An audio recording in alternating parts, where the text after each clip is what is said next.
पांडव बारंबार क्रुद्ध सर्प की भांति फुफकार छोड़ते और अपने धनुष का टंकार करते हुए उसी मार्ग से चले। कुछ ही दूर जाने पर जयद्रथ की फौज के घोड़ों की टापों से उड़ती हुई धूल दिख पड़ी। उन्होंने पैदल सेना के बीच में जाते हुए धौम्य मुनि को भी देखा, जो भीम को पुकार रहे थे। पांडवों ने मुनि को आश्वासन दिया कि अब आप सुख पूर्वक चलिए। फिर जब उन्होंने एक ही रथ में अपनी प्रियतमा द्रौपदी और जयद्रथ को बैठे देखा, तो उनकी क्रोधाग्नि प्रज्वलित हो उठी। फिर तो भीम, अर्जुन, नकुल और सहदेव सबने जयद्रथ को ललकारा। पांडवों को आया देख शत्रुओं के होश उड़ गए। पैदल सेना तो बहुत डर गई, हाथ जोड़ने लगी।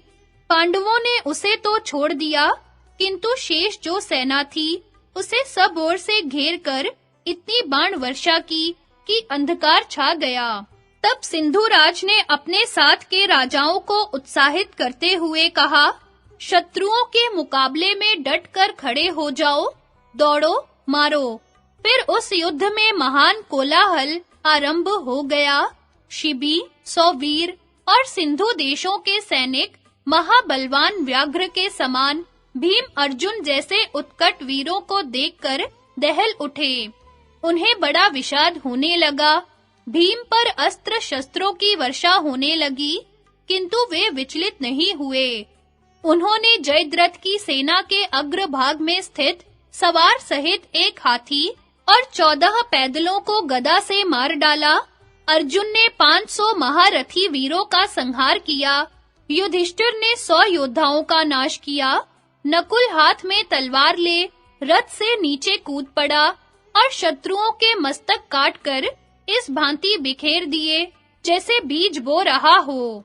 सहदेव ने अपना रथ हाथी सवारों से भिड़ा दिया और जैसे कोई शिकारी पेड़ पर बैठे हुए मोरों को मार-मार कर गिरावे, उसी प्रकार बाणों से उन्हें गिराने लगा। इतने में त्रिगर्त देश का राजा धनुष लेकर अपने विशाल रथ से नीचे उतर पड़ा और गदा के प्रहार से राजा युधिष्ठिर के चारों घोड़ों को मार डाला। उसको अपने निकट आया देख राजा युधिष्ठिर ने अर्धचंद्राकार बाण से उसकी छाती को चीर डाला। इससे वह रक्त वमन करता हुआ गिरकर मर गया। घोड़े मर जाने से युधिष्ठिर अपने सारथी इंद्रसेन के साथ रथ से उतरकर सहदेव के विशाल रथ पर बैठ गए। भीमसेन ने देखा, मेरे ऊपर राजा कोटिकास्य चढ़ा आ रहा है। उन्होंने छुरा मारकर उसके सारथी का मस्तक काट लिया, किंतु उसे पता तक न चला। सारथी के मरने से उसके घोड़े रणभूमि में इधर-उधर भागने लगे। कोटिकास्य को विमुख होकर भागते देख भीम ने प्रास नामक शस्त्र से उसे मार डाला। अर्जुन ने अपने तीखे बाणों से सौवीर देश के 12 राजाओं के धनुष और मस्तक काट लिए। उन्होंने शिबी और इक्ष्वाकु वंश के राजाओं का तथा त्रिगर्त और सिंधु देश के नृपतियों का भी संहार किया। इन सब वीरों के मारे जाने पर जयद्रथ बहुत डर गया। उसने द्रौपदी को नीचे उतार दिया और स्वयं प्राण बचाने के लिए वन की ओर भाग गया।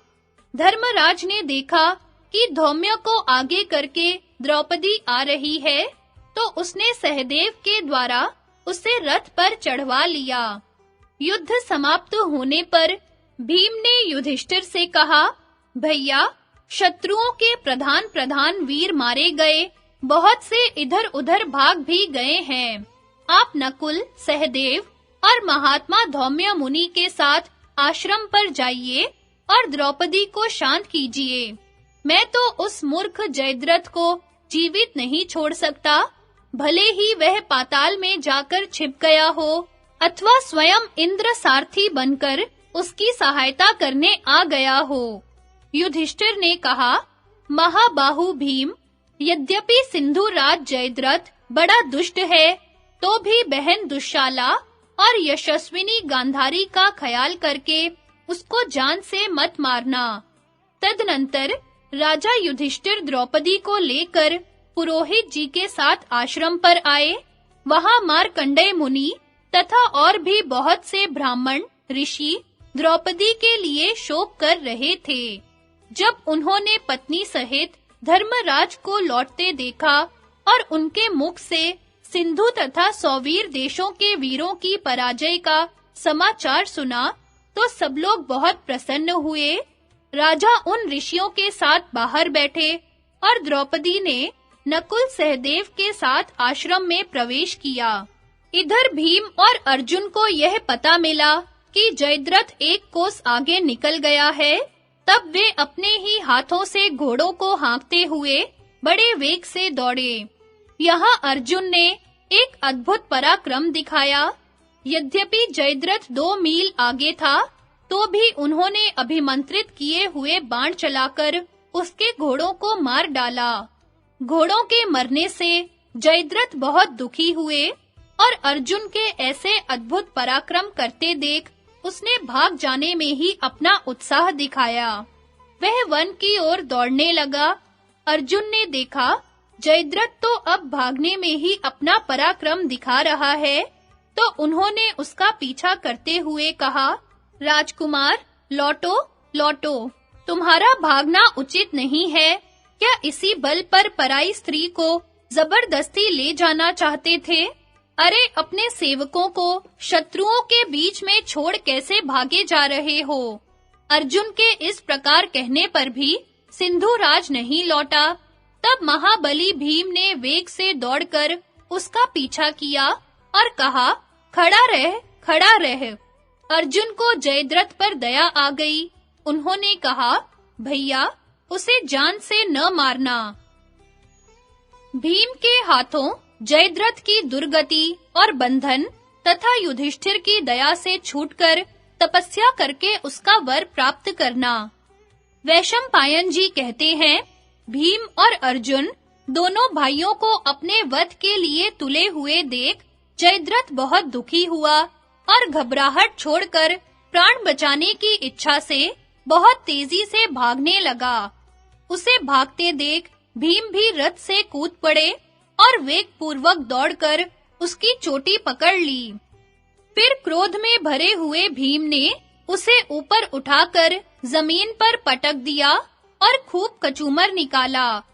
उन्होंने उसका सिर पकड़कर कई चपत लगाए। जब उसने पुनः उठने की कोशिश की, तो उसके सिर पर लात जमा दी।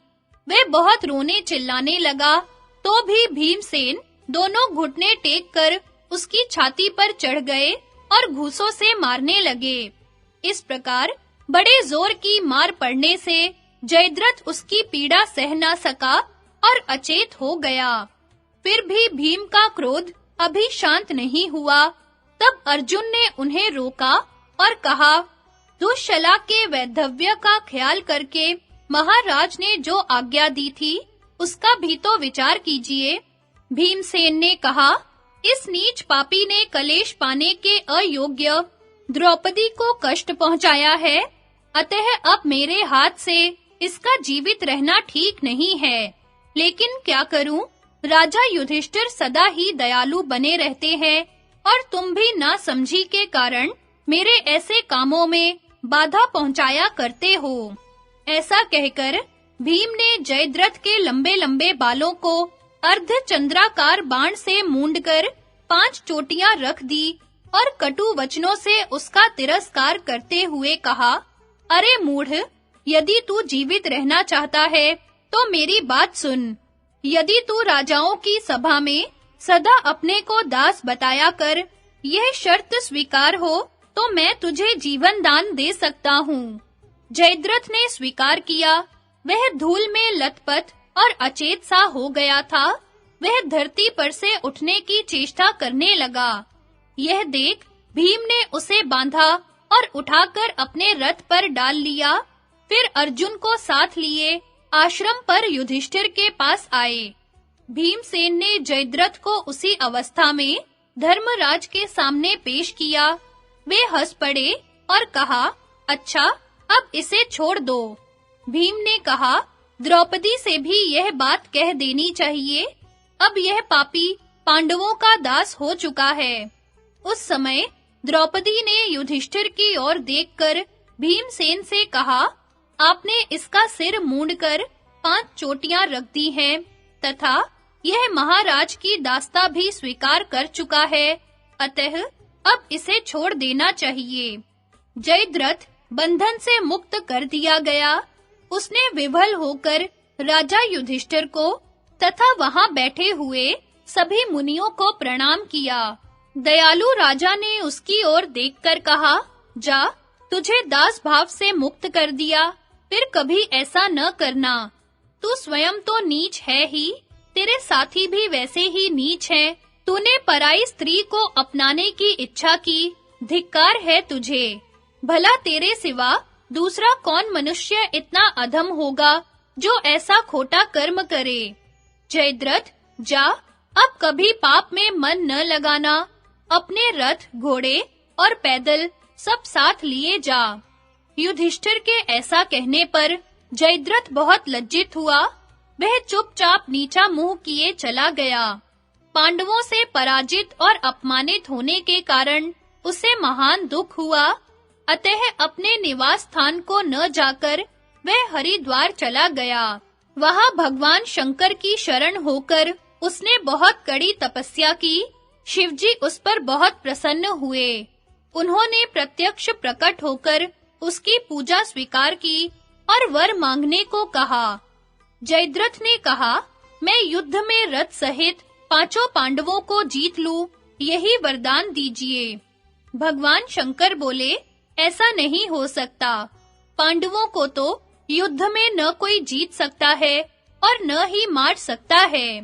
केवल एक दिन तुम अर्जुन को छोड़ शेष 4 पांडवों को युद्ध में पीछे हटा सकते हो। अर्जुन पर तुम्हारा वश इसलिए नहीं चलेगा कि वे देवताओं के स्वामी नर के अवतार हैं, जिन्होंने बद्रिका आश्रम में भगवान नारायण के साथ तपस्या की है। उन्हें तो सारा विश्व भी नहीं जीत सकता। देवताओं के लिए भी वे अजेय हैं। मैंने उन्हें पाशुपत नामक दिव्य बाण दिया है, जिसकी तुलना का कोई अस्त्र है ही नहीं।